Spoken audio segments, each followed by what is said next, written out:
We welcome you into the Small Ball Podcast alongside Christian Ennis and Trevor Mikulin. I'm Scott Ayers, and Trevor Mikulin has a whiteboard. Whoa, what is this? Ladies and gentlemen, I reveal to you the whiteboard of missed shows. Wow. As you can see, the person that has missed the most shows sits across from me. Christian Dennis has missed 8 shows. Scott's missed 1. Trevor's missed 7. Wow. We will now hang this up after the show behind us so that you can keep track. I just want this to be on the record. Put it on the record. If you go back 2 episodes ago and you listen, I say to the guys, hey, we can always record later if you guys want, and I could show up. And we all just kind of giggled, didn't think anything of it. I land Monday. I text them at like 6 p.m. I'm like, hey, guys, just landed. You guys want to do a show? And they're like, oh, Christian, we have bad news. We recorded. This was all Trevor's plan to begin with. Wait, who? Your plan. Asked. Next segment. Okay, that was nuts. Well, I feel like we gotta move on. I feel like the nice thing is there is gonna be redemption. I'm gonna be in Boston next week. I just watched Trevor hit a dribbler to third. You know, to be fair too, Scott, I feel like you would have more missed shows, but when you were gone, me and Trevor were just like, we're just not doing podcasts. So Yeah, honestly. So does that count as missed shows No, for all of us? no. Okay, I like that. Yeah, I agree. Because there was just no show. There's no show. There was just no shows. yeah. Yeah. NA, sorry. Can't attend. Incomplete. Please try again. All right. Well, let's talk real basketball. And let's talk about a guy who there's a lot of stocks. Let's talk stocks, actually. And stocks can go up. This is our day trade show. Stocks can go down. Yeah, this is a trade show, actually. And there are a couple stocks that are completely plummeting, all at the hands of James Harden. You like that? Yeah, that was great, Scott. For the listeners that if you don't know yet, but James Harden is in China doing some things for Adidas, and he's speaking in front of a crowd of 14-year-old Chinese boys who are just excited to be there to play basketball. With James Harden. And James Harden goes, wanted to make a public statement. He said, Daryl Morey is a liar, and I do not want to be a part of any organization that involves him. I repeat, Daryl Morey is a liar, and I do not want to be a part of any organization with him. The video was shocking because you maybe read a statement, you're like, okay, like, how accurate is that in the day and age of Twitter? No, video is very clear. He does repeat himself. These poor 14-year-old boys who they're just here to watch a guy who's probably like a hero in their eyes, or maybe it's just a great basketball player in their eyes. Like, we don't know. We just want to appreciate basketball, and now we're being talked at about a guy we also don't really know that well. Like, I'm trying to think, me as a 14-year-old, I probably didn't know a single GM, and now I am hearing about nothing that matters. And then on top of that, there was a commenter on Twitter that kind of did a video about what some of the things he was lying about. Yeah. So Trisha Crick, she has a really hard name to say. Yeah. Trisha Crick. She is an NBA analyst, I guess you could say, reporter. She made this TikTok, which is a great follow if you haven't seen it yet. But she did a little deep dive into maybe some things that James Harden was referencing. And one of the many things that Daryl Morey has lied about was Pizza Friday. So James Harden said that Daryl Morey said that they would have pizza every Friday, and they did it for 1 month, and then they just stopped doing it. Wow. He's a liar.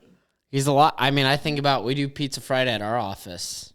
Can't imagine a Friday without it. It's a morale booster. It's a culture builder for sure. Any company that needs a culture boost, Pizza Friday, baby. Let's get some DiGiorno's and let's spruce this place up. I like it. Yeah, James Harden, his stock has plummeted. You guys know I used to love James Harden. And him and like the stuff he's doing is inexcusable.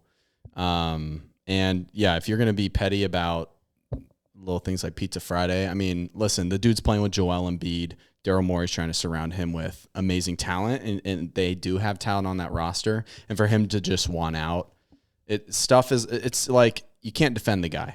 Yeah. There's no defense of him. I think James Harden does have a point. It's just the way he's going about it is wrong. Yeah. I mean, he took a pay cut to play for the Sixers because Morey said that he was going to give him the max extension. And that's not the case. And that's what we're seeing here. So, as someone who was maybe promised, a max contract, I'd be pissed too. Mm-hmm. And he's not getting that. So I think there's reason behind James Harden's actions, but the way he's doing it is completely wrong. And that also goes with Daryl Morey. We saw what he did with the Ben Simmons thing. Is like he's going to drag it out to where it benefits him. So it's almost like James Harden is like doing all of this to also ruin Daryl Morey's reputation. I was going to say, I said multiple stocks are plummeting. Daryl Morey's stock is starting to go down because the longer this drags out, and his response was, I'm not really fazed by James Harden's comments. And I think to myself as like just the average fan, it's like, I feel like, and I understand you're in a place of power, but you should probably be a little fazed because at the end of the day, if James Harden doesn't want to play and you don't trade James Harden, now your team, who already can't get out of the second round, will have less talent come end of October. Now what are you going to do? And guess what? That leads to the third thing that's going to lose stock, the Philadelphia 76ers, because they're not going to be as good. Yeah, and also just to add to that, agents around the league are seeing how Daryl Morey has handled the James Harden situation, and they're not going to have their clients talk with Philadelphia, especially when they're promised, like players like James Harden are promised something and maybe don't get it. So it's not good for him. James Harden's not doing it the right way. Right. And again, both of them, I feel like, are in the wrong in this situation. If Daryl Morey keeps his job, let's say, or if he gets fired, like I don't see how he can ever get another NBA position with just like how he's handled first the Ben Simmons thing and now the James Harden thing. Like it's probably like Chicago. They're willing to really hire any type of GM. They don't really care about dumpster fires, it feels like. Yeah, he's the most annoying guy when it comes to trading. Just hearing some of the things that he's like been requiring for his guys is ridiculous. What's wild is like everyone who plays fantasy basketball has one guy in their league that's like that. Yeah. Like, I'll trade Ben Simmons for James Harden and like De'Aaron Fox. Or like something like ridiculous. Yeah. Like there's always one guy. And also too, what's crazy is with the new CBA is that if James Harden doesn't report to the Sixers by November 2nd, the Sixers have the right to deny James Harden from playing any professional basketball. So James Harden could be like, all right, I'm going to go play in China. And the Sixers would be like, no, you can't. A lot of stocks are dropping. I feel like that's the moral of the story. And guess what? I've never done this before, but we're giving out 2 big market bozos of the week. Daryl Morey and James Harden. Wow. Yeah. That franchise That's bad. loves that award. Yeah, they do. Yeah, I guess big market bozos only go to people in Philadelphia. We've never given it out to anyone else. But it fits. I mean, they look like absolute buffoons. And every time you say the big market bozo, I always think of the Roger Goodell with the clown nose. Yeah. That's exactly what and I feel like that fits for them. So big market bozos. We'll move on. But Philadelphia, if you are anti-Philly, though, it's like your stocks are rising because it's like, oh, we get to see them stink again. So, well, not stink, but fail. Let's move on. Hall of Fame. Hall of Fame just happened this past weekend. A lot of notable names that I think a lot of us grew up on. I know producer Andy, he loves these names. He's always talking about them. But Dirk Nowitzki, Dwayne Wade, and Greg Popovich really being the headline names for this new class, Hall of Fame class. Yeah, it's always cool to see kind of who gets elected into the Hall of Fame every year. And you kind of always forget, too, because it's like, the qualification is like 5-ish years out of the league. I mean, there's some exceptions. So Tony Parker is also in this class, and then also Pau Gasol.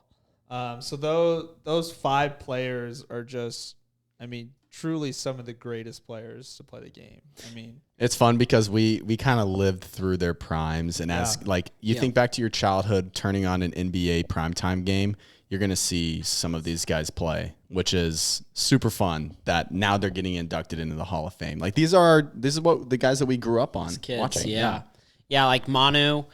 Just looking at some of his stats too. And the worst part is it's like recency bias. So you think of them at the very end of their career, but when you actually look at the thick of things and how these guys were, a guy like Manu, who at times was like considered when he was coming off the bench, one of the greatest 6-man ever. But he's a phenomenal basketball player. And that was last year. Tony Park. Oh, okay. Sorry. Yeah. No, go ahead. Last year. I'm sorry. It's Tony Parker. I was like... You mix up your Spurs guards. I just mixing up my Spurs guards. But Tony Parker also, end of his career, like, he's in Charlotte. Blah, blah, that blah. was weird. Yeah, it's weird. He should have been a Spurs his whole life. I mean... No, I'm glad you did. I literally was like, yeah, all the Spurs went in this year. Tim, Manu, and Tony. And Greg. Yeah, exactly. Yeah, I mean, if you look at each individual player... and just they're all NBA champions, right? They all had a very dominant role in these championships. Like, just growing up, everyone thinks of, remembers Dwayne Wade with LeBron in Miami, but he won one with Shaq. And if you look at his stat line of that NBA Finals, it's insane. He's like dropping like upper 30s and even had like a 40-point game. And then also on top of it, he's doing like 2 to 3 steals, and he was one of my favorite players growing up. Like, I think if I had to like point to 2 players that like made me like kind of fall in love with the game of basketball, it was Dwayne Wade and Steve Nash. It's a great answer. Your game resembles both of them perfectly. Yeah, so well. Yeah, I mean, but like you said, Dwayne Wade, one of my favorite moments from any of these guys was Dirk Nowitzki's run to beat Dwayne Wade and LeBron in the NBA Finals. But that was special to see him do that, dominate, and that was awesome. The Dirk fadeaway was something that kids were trying to replicate out on the street top during that year. That was awesome. You could even say that's like one of the hardest NBA championships ever. Oh, I think it is like... It's 1A, 1B with probably like LeBron's run in Cleveland against that Golden State team. I think those 2 runs, because you looked at his supporting cast, it was Jason Kidd, it was Sean Marion. It was a lot of guys that were good players, but it wasn't like he was surrounded in the age of like super teams. He didn't have that. He kind of slayed the super teams. He slayed the super teams, and that's, I think, what makes him and that LeBron run, but we're not talking about LeBron. That's what makes his run so special. But you want to talk about a team who was really a super team throughout the 2000s and early 2010s. It was Greg Popovich's Spurs with Tim Duncan, which Tim Duncan and Dirk are probably more of the most underrated Hall of Famers ever. Yeah. Like, I think Tim Duncan has a really strong argument at being considered like a top 6 player of all time. Agreed. You could say he's top the 5, best power forward. I totally agree. He's Mr. Fundamental. He was, and he hasn't really gotten that recognition until it feels like after he retired. But he's probably the greatest power forward of all time. And then Greg Popovich is arguably the greatest coach of all time. And they dominated the 2000s. They dominated half of the 2010s. And what's funny is, like, we heard so much about Kobe. We heard so much about LeBron, some of these other stars that deserve the recognition. We didn't give enough recognition to the Spurs that truly just encapsulated greatness and what pure dominance should look like. Yeah, I mean, and then you just like look at that Spurs roster, and you have Tony Parker, Hall of Famer, Bruce Bowen, I don't know what he's doing, Manu Ginobili, Hall of Famer, Tim Duncan's a Hall of Famer. You even have Kawhi on those NBA championship Hall of teams. Famer. Matt Bonner. Yep. He should be a Hall of Famer with that name alone. Yeah, but I mean, these are some of the greatest players to play in their respected eras. Why did you mention Bruce Bowen? He was just the 2 guard. What about Dave okay. Robinson? I see what you're saying. I didn't know what he was Yeah. doing. Yeah, David Robinson. Yeah. And honestly, to cap off the Spurs, what they did to end the Heat era where they obliterated LeBron, they responded after like one of the more heart-wrenching ways to lose an NBA Finals. You have the Ray Allen shot in Game 6. They lose in Game 7. And then they just beat the absolute brakes off the Miami Heat. I think it was like in 5 games, which was their last title they won together, Pop's 5th championship. It's one of the main reasons why I argue Pop is possibly the greatest coach of all time. Yeah, we don't need to spend too much time on this, but it is interesting that Pop is getting inducted while being a current coach. That's a little odd. He literally just signed like an extension with his contract. Yeah, I wonder why. If like coaches reach a certain age, it's like, okay, this is when they're eligible to be inducted. Like 80? I don't. Let's you guys talk. Let me look that up. Yeah, He's old. He's like at least older. in his high 70s. I feel like too if Wemby doesn't. He's 74. Oh, 74. Oh, he's got another decade in him. Disregard that. He's young. Calling plays from his hospital bed. That's right. Like that coach from Liberty. Yeah. You know what I'm talking about? That was the most wild thing we've ever seen. Not a football podcast, but that is something that needs to be talked about. It's halftime. They just put a laptop on the chair, and He's just zooming in. He's zooming in, telling Wemby to just take over. Oh, I need that. I need that in my life. All right, cool. Well, actually, we're going to do something that's cooler. Hall of Fame. So let's do a draft. Hall of Fame players, starting 5. So you build a starting 5 with a Hall of Fame team. Christian, you actually get to go first this time. So really going to be a tough first pick. 1-1. Best of luck. People, go ahead. They have to be in the Hall of Fame. Greatest draft for me to have the first pick. And Yeah. with the first pick, I'm taking Michael Jordan. There's better out there. Wah, wah. All right, Christian automatically has an edge against us. I'll be drafting 2nd. Scott will draft 3rd. My 2nd pick, I'm drafting Kobe Bean Bryant. Wow. All right. I like that pick. Kobe's a good pick. Yeah. Yeah, I guess we'll keep up with the Lakers, and we will go with Magic Johnson. I like that pick with Magic. Golly, this is hard. I had to decide if I want to take a center or not. You know what? I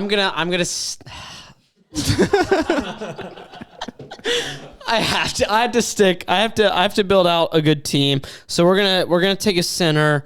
We're gonna take Shaquille O'Neal. Okay, yeah, that's a good pick. You love drafting Shaq. I love drafting Shaq. I can't stay away from him. Yeah. And you guys both man. took shooting guards, so that'll be my last pick. Okay. Why are you laughing? Why are you pounding the mic?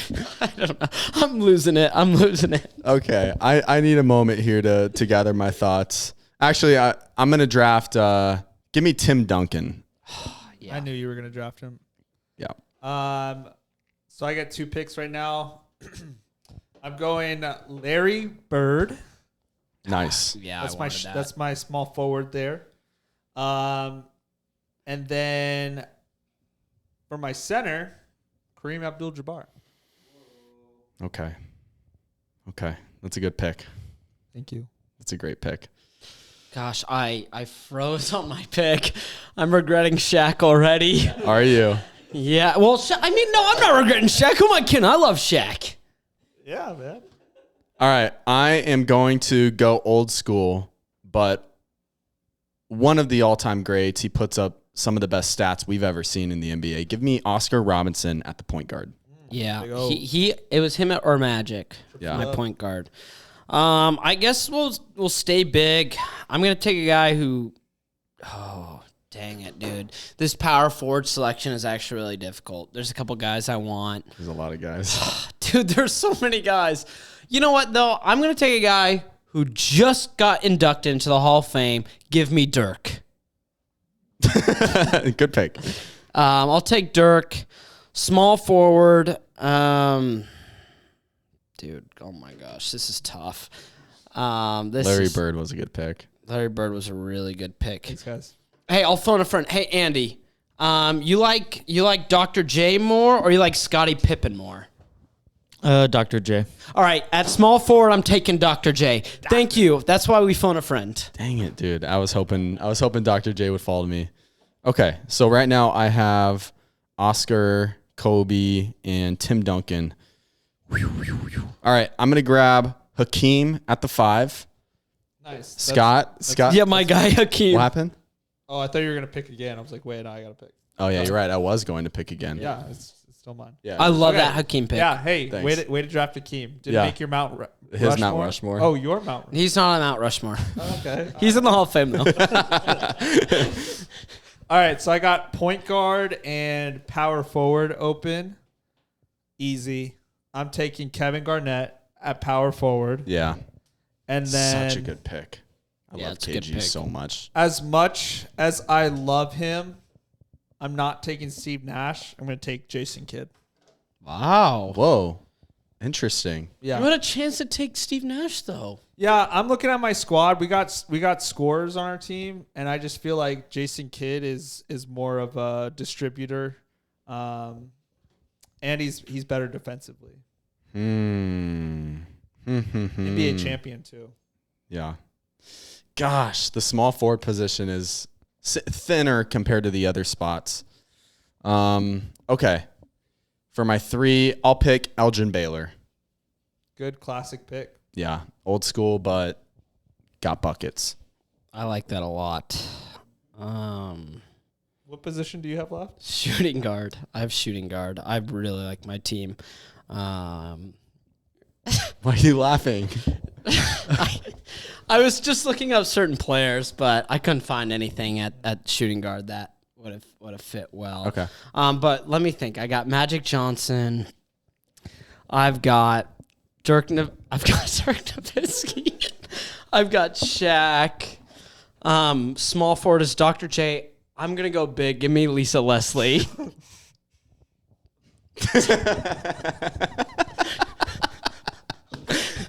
do you mean you're gonna go big? Lisa Leslie, the WNBA player? Yeah, let's go big. She's gonna play the 2? She's the greatest of all time in the WNBA. She's playing shooting guard? Well, I'll probably put her at the 4. Shift everyone down? What's your starting 5? Why is everyone... What's your starting 5? Also, She's a double-double machine. also she's 6'5". 3. So she's a great small. That is... Okay, I'm gonna take Dwayne Wade. Wait, what? So you're not taking Lisa? Oh, so you're picking Dwayne Wade. I'm gonna pick Dwayne Wade. Okay. Okay, that's good. All right, good pick. Yeah, Good pick. but I wanted Lisa Leslie, but I wanted Shaq more. Yeah, I wonder why. I was thinking LA because she played for the Sparks. I was thinking LA because I picked Magic first, but at the end of the day, I had to go to Shaq. Lisa Leslie is a 3-time MVP. And 3-time All-Star MVP, so she shows up in the bright lights. She does. She does. She would have balled for you guys. No, she would have been awesome. It just She's not really 2-guard material. she's not a 2-guard. She's not a 2-guard. So let me say this 5th pick one more time. With my 5th pick, I take Dwayne Wade. Nice. So what's your starting 5? I've got Magic. I got Dwayne the Rock Wade. I've got Dr. J. I have Dirk, and I've got Shaq. That's pretty good. Gosh dang it, Scott. That's Scott good, going 3 for 3 maybe? What do you got? I got Jason Kidd, Michael Jordan, Yeah. Larry Bird, Kevin Garnett, and Kareem Abdul-Jabbar. That's really good, too. It's a really good team. Jeff? I went Oscar Robinson, Kobe Bryant, Elgin Baylor, Tim Duncan, Hakeem, Elijah Warren. It's a really good team. You made a face when you said Elgin, though. You went Elgin Baylor. Well, I was hoping to get either Larry Bird or Julius Erving. Oh, yeah. I didn't want to pick Scotty. Are there anyone that we missed? We didn't. I mean, in this kind of draft, you don't miss guys. Yeah, you don't miss. But like Allen Iverson didn't get Bob picked. Cousy. Bob Cousy. We missed him. Jerry West. You should have picked Isaiah Thomas for your point guard instead of thought Jason, about him. That Jason would've been Kidd. good. But, him and MJ clashed so much that the team chemistry Bad would not chemistry. be that. I feel like if you had Isaiah Thomas with MJ, it's a dynamic backcourt. Oh yeah, it makes sense on paper, but they just hated each other. Personalities. Nice. Wow. Those 3 teams would probably win about 80 games. Yeah. That's why they're Hall of And Famers the 2 losses would be like against each other. Yeah. That's right. That's right. Gosh, that's rich. I can't wait to throw it into 2K. See who wins. Yeah, we had a comment on YouTube say, "Hey, we want to see what the 2K simulation looks like." Yeah. I don't know how we film that, but We won't. We could just bring it on the next EP. ooh. I don't know. What did we go? Did you guys go over the? Yeah, we did. Oh, we didn't? Oh. Oh. From 2 weeks ago. From 2 weeks ago, my team won the regular season again and then lost in the playoffs. Yeah, this was the what was the draft? I don't think LeBron draft. LeBron teammates draft. If you remember, Christian's team won. They won the championship, but I won regular season. So Yeah, I got the most missed shows and the most championships. So if it was the Premier League, I'd have 2 championships, but it's not. this Good for you. is shows to me is like practice, and I'm the Allen Iverson of our podcast. Gosh, Wow. this is so bad for morale. Yeah, this is Gosh, dang bad. Let's hope that we can build it up with this next segment. it. Ooh, A little off the cuff. What? Yeah, this Oh, is boy. specifically for Christian. We did a Mount Rushmore segment of centers, and people loved it. to say people did not like it would be an understatement. People were in our comments furious with Scott Ayers and Yeah. his selections. Okay, can I defend myself for a second? Please. Let me have the floor. People All right. people blocked us because of this video. People blocked us. And listen, I get it. You love Hakeem, even though half the people commenting are 12. And they just found out what prisoner of the moment. They Googled what does prisoner of the moment mean because they saw it on a reel. And don't get me wrong, the Hakeem Olajuwon argument, totally fair. All right, I get it. Nikola Jokic, though, you have to understand, I was in a Nuggets jacket. What did you think I was going to do? Not pick the guy who just won an MVP, an NBA Finals MVP? No, of course I'm taking Jokic. Are you insane? Also, Bill Russell, stop saying 11 titles. He won with, 10 teams in the league where all the guys look like Christian, Trevor, and I? Of course he won. He dominated because everyone was 5'11", and when they weren't playing basketball, they were cleaning toilets. Of course he won titles. So, needless to say, the Hakeem argument, totally get it. But I'm a biased Nuggets fan. I will always ride with Jokic. And in 10 years, you're going to look back and you're going to say, you know what? He was right.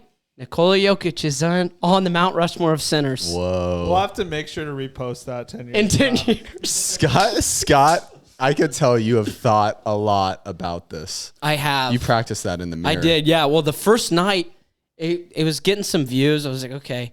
But the comments were nuts. And it was all like, have these guys not heard of Bill Russell? It's like, dude, of course we've heard of Bill Russell. What are we doing here? We don't have our heads up our butt cheeks. For crying out loud. Of course I know Bill Russell. I know Hakeem. I'm wearing a giant Nuggets shirt, you big dumbos. Which, Christian, that's actually, let's get in your Mount Rushmore here soon.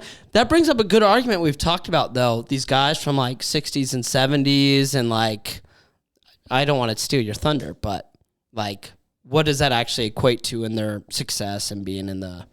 Yeah, I mean, at some point we have to, look at the current players and even players that were in the 2000s. And, we have to say, are these guys more talented than, some of the guys that played super, super early NBA career? Because as we can tell in the league right now, the NBA has the most talent that it's ever had. You can look at every roster and you're like, wow, each team has at least maybe a superstar. And you got to, with the Jokic conversation that Scott just went on, Jokic is the most talented center, in all aspects of offense that we've probably ever seen. And I think that's not crazy to say. Yeah. I feel like people were coming at it from the conversation of Mount Rushmore is more legacy accolades. And at this point right now, Jokic isn't there. I don't think that's what I think people were coming at it from. But again, Scott, I ride with you. And I loved your monologue. Accolades I get, but in terms of overall talent, Jokic, right around Bill Russell. He wouldn't know what to do. You like that? I agree, actually. Yeah. All right, really quickly, the show's running a little long, but Christian, it's your turn. Okay. What the hell was that, Trevor? What? What do you mean it's running long? I looked at him and I was like, how long is it? What did he say? He said 28. Oh, dude, we've had shows go like 50 minutes. I know. This is quick. Our fans want us to They- podcast. I know. The 20 I know. listeners. You're taking offense to this. I meant nothing by that. No, I'm pissed. I know. Add to the whiteboard, times Scott's been pissed. 1. All right. Actually 2, because I'm pissed about people putting Bill over Jokic. Put 2 on that whiteboard. All right, I'll do that after the show. Shake my hand. Shake it. We're brothers. I want to shake your hand. Hey, Andy. I don't know why I yelled at Andy. Poor guy. He's just doing production. He's just doing his thing. Andy, what the hell? It's not a long show. No, he asked me. And Guys, don't put me in. I got all the guns pointed at me right now. I thought you were going to back me up. Andy, you're sitting there like you're freaking about to fall asleep. I look over. I'm like, oh, it's running long. You're drooling at the mouth. I'm like, well, dang it. It does feel like it's running a little long.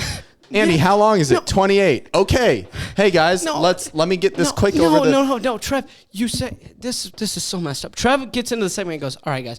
Guys, I know it's been running long.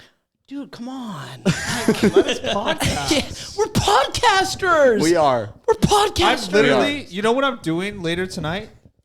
What? I'm going grocery shopping. You think Yeah. I'm in a hurry to do that? No. Yeah, I want to dude, be come here on. with the boys. Yeah. Podcasting. We're podcasting. Yeah. Mid-20s podcasters. Yeah.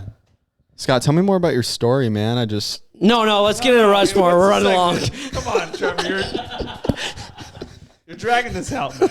What's the segment? You're a buffoon. Which one of us? All right, it's time. Christian, you're on the hot seat. All right. Mount Rushmore of NBA point guards. Ooh. Okay. Yeah, all time. Give us it one by one. Yeah. I feel like Magic Johnson is one of the easiest ones to include on that list. And then I don't know. So you got me there. Hold on. We can throw out some options for you. We've mentioned a few of them. Jason Kidd. Isaiah Thomas, Jason Kidd, Jerry West. Steve Nash, John Stockton, Oscar Robinson, Stephen Curry. Oh, dude, Steph Curry has to be on there. I kind of forget I don't think he's a point guard because he just scores so much. But so Magic, Steph Curry.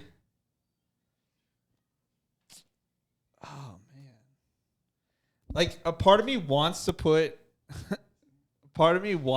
John Stockton on the list. He's an all-time assist leader.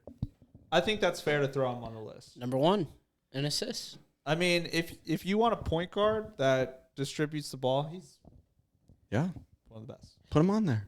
Yeah, Andy.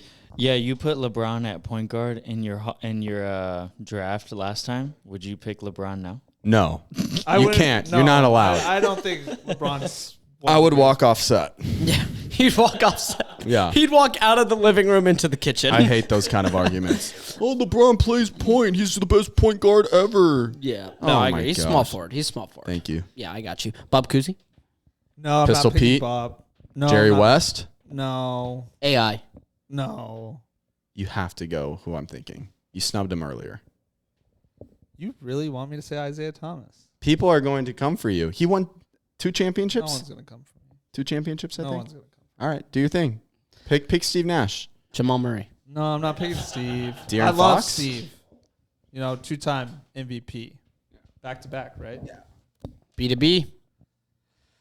The fourth greatest point guard of our generation. Actually, it's not even my generation of all of NBA. I like big points, so I'm going Oscar Robertson. I love that. He was the triple-double machine before Russell Westbrook. I think that's a great pick. He was hooping in Converse and averaging a triple-double. It's a good pick. I like Have that you ever one. played in Converse? Oh. Your feet hurt. Can't imagine. It feels It good. does not support you very well. So It's a great pick. he's playing through pain. Yeah. He probably had 10 blisters each game. Give him a quadruple-double. It's good. It's good. I would have had Mario Chalmers up there. Mario. Yeah. Cousy. 2-time NBA champ. 2-time NBA champ, led the Heat championship. Yeah, it should only be people who have more than 6 championships. Who are on those teams with Bill Russell? Bob Cousy? Yeah, Bob needs to be up there. That's going to be comment number 1 from me. Where my Bob Cousy stands at. Yeah. Well, that's it. Anything else, guys? No. Oh, man. Just slow and steady and enjoying podcasting. Good long pause. Ready to go grocery shopping. Yeah, good luck with that. You know what you're going to say at the end? Yeah, do you know what you're going to say at the end? I'm going to listen to you. All right. Andy looks good. So for our great producer, Andy, Trevor Micklin, Christian Dennis, I'm Scott Ayers. We say thank you for listening to this very long podcast. We will see you next week. Daryl Morey is a liar.